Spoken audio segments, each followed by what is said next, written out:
Okay, interesting news that dropped just as we woke up this morning, I guess. There was an investor call with Take-Two, and it turns out that, well, the launch window for GTA 6 has shifted. We were previously expecting something to happen within 2025. Could have been any time at 2025. I think it's now been pushed back, or rather more localized to Q4 2025. So obviously, needs a bit more time potentially. Some people saying it's a delay because they never actually said that they were going to be producing it at any time in 2025. But on the negative side, they do seem to have adjusted their financials to account for that particular launch window.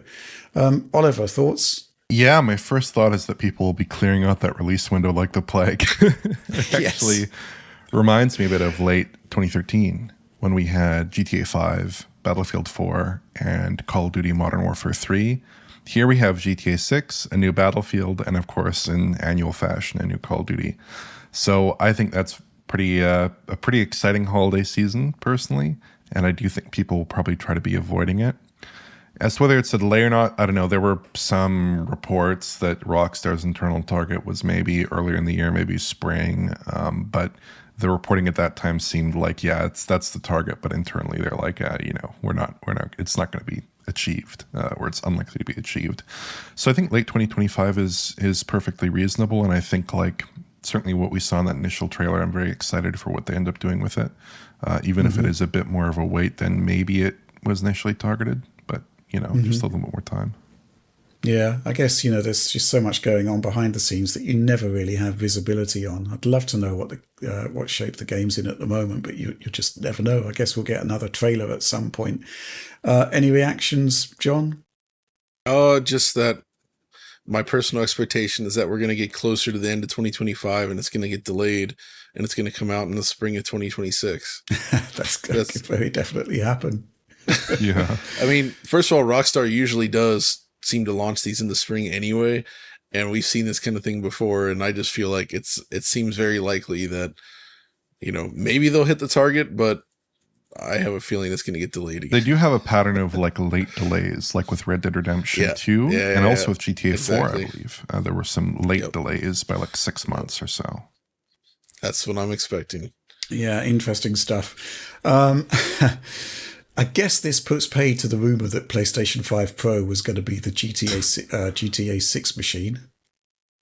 Because, there was talk that it would arrive in 2024, GTA 6 would arrive in 2025, and it would be the machine to play the game on. Well, there's going to be possibly a year's delay between the Pro and the GTA 6. It could still be the machine for GTA. Let's be honest. It'll just be a bit later than expected. Yeah. But there was the theory that Sony is basically making this machine and timing its release so that it would tie in with GTA 6, but clearly that's not going to happen.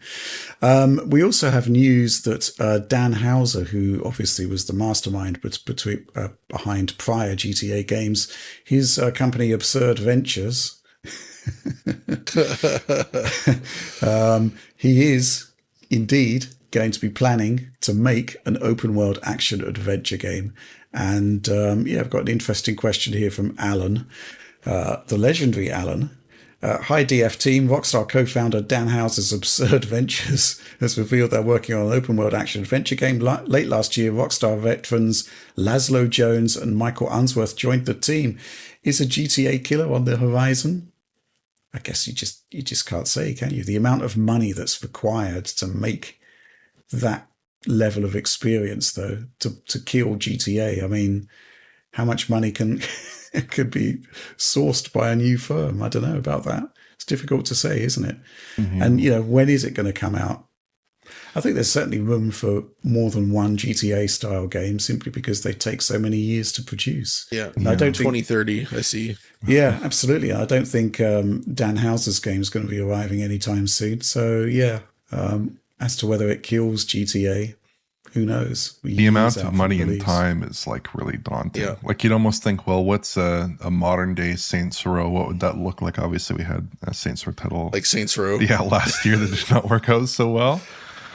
But I honestly don't know if there's room for multiple like $1 billion or $500 million from a game logistical standpoint in terms intense. of budgets and stuff. Yeah, that's a huge amount of money to be sloshing around for a single game or two games.